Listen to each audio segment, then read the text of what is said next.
Hi friends, molten pour soap எப்படி சேர்த்துன்னு பார்க்கலாம். என்னடா கேக் சேர்த்து விட்டுட்டு சோப் மேக்கிங் வந்துட்டுன்னு பார்க்காதீங்க. எனக்கு நிறைய விஷயம் புதுசாக எக்ஸ்பெரிமெண்ட் பண்ணணும்னு ரொம்ப ஆசை. அதில் ஒன்று தான் இது சோப் மேக்கிங். ஸோ இதுக்காக நான் ஃப்ளிப்கார்ட்டில் கோட் மில்க் பேஸ் வந்துட்டு 1 kgல ஆர்டர் பண்ணி வாங்கியிருந்தேன். இதோட காஸ்ட் பார்த்தீங்கன்னா 180 rupees 1 kg. இந்த சோப் பேஸ் வாங்கி ஒரு 3 month கிட்ட ஆகுது. எனக்கு டைம் இல்லாத காரணத்தினால நான் மேக் பண்ணல. இப்போ தான் கொஞ்சம் ஃப்ரீ டைமில் இருக்கிறதுனால சரி மேக் பண்ணலாம், உங்ககிட்டயும் ஷேர் பண்ணலான்ட்டு இந்த வீடியோ எடுக்க ஆரம்பித்தேன். ஸோ வாங்க எப்படி பண்ணுறதுன்னு பார்க்கலாம். இப்போ 1/2 kgல அளவில் கோட் மில்க் பேஸ் எடுத்து நான் இந்த மாதிரி குட்டி குட்டியாக கட் பண்ணிக்கிறேன். இப்போ இதை டபுள் பவுலர் சிஸ்டமில் தான் மெல்ட் பண்ண போகிறோம். கட் பண்ணியிருக்கிற குட்டி குட்டி பீசஸை இந்த மாதிரி ஒரு பவுலில் ஆட் பண்ணிக்கிறேன்.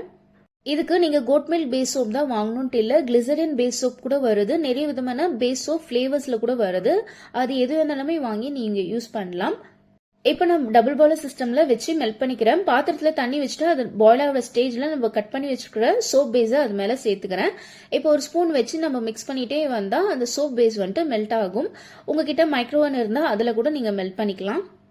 இப்போ இந்த சோப் பேஸ் நல்லாவே மெல்ட் ஆகிட்டு வந்திருக்கு. இப்போ இதில் நான் ஹோம்மேடாக மேக் பண்ணி வச்சிருக்கிறேன் நலுங்கு மாவு ஆட் பண்ணிக்கிறேன். இதில் நீங்கள் நலுங்கு மாவு தான் ஆட் பண்ணணுன்ட்டு இல்லை, பீட்ரூட் பவுடர், ரோஸ் பவுடர், இல்லைனாக்கா முல்தானி மெட்டி, சாண்டல்வுட் பவுடர், இது எது வேணாலுமே சேர்த்துக்கலாம். எது இருந்தாலுமே 2 tablespoon போதும். இந்த பவுடருமே நல்லா லம்ஸ் இல்லாத நல்லா மிக்ஸ் பண்ணிக்காங்க. இது ஃப்ரேக்ரன்ஸ்க்காக நான் ஃப்ரேக்ரன்ஸ் எசன்ஸ் ஆட் பண்ணுறேன். 10 drops கிட்ட ஆட் பண்ணுறேன் சாண்டல்வுட்.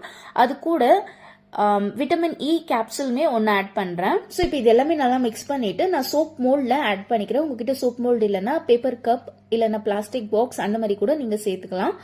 இப்போ இது நல்லா கம்ப்ளீட்டாக கூல் டவுன் ஆகணும். அட்லீஸ்ட் ஒரு 3 hour கிட்ட இந்த சோப் பேஸ் வந்துட்டு நல்லா செட் ஆகணும். அதுக்கப்புறமா தான் டிமோல்ட் பண்ணணும். இது மேலே நிறைய பபிள்ஸ் ஃபார்ம் ஆகும், அதனால சோப் பபிள் ஸ்ப்ரே பண்ணிக்கிறேன். இப்போ இது கம்ப்ளீட்டா 3 hour ஆயிட்ட பிறகு நான் டிமோல்ட் பண்றேன். இப்போ இது கம்ப்ளீட்டா 3 hour ஆயிட்ட பிறகு தான் நான் டிமோல்ட் பண்றேன். சோப் சூப்பரா வந்திருக்கு, பார்க்கறதுக்கே ரொம்ப நல்லா இருக்கு. ஆக்சுவலா 3 விதமான சோப் மேக்கிங் இருக்கு. இப்போ ஃபர்ஸ்ட் ஒன் நான் மேக் பண்ணி இருக்கிறது melt and pour soap and cold process soap, hot process soap. So first one நான் மேக் பண்ணிட்டேன். செகண்ட் ஒன்மே நான் மேக் பண்ண போறேன். அதோட வீடியோமே நான் கூடிய சீக்கிரம் அப்லோட் பண்றேன். அவ்வளவுதான், சூப்பரா சோப் மேக் பண்ணிட்டோம். இதே மாதிரி இன்ட்ரெஸ்டிங்கான வீடியோஸ் பார்க்க மறக்காத சப்ஸ்கிரைப் அண்ட் ஃபாலோ பண்ணிக்கோங்க. நெக்ஸ்ட் வீடியோல பார்க்கலாம். Stay tuned friends.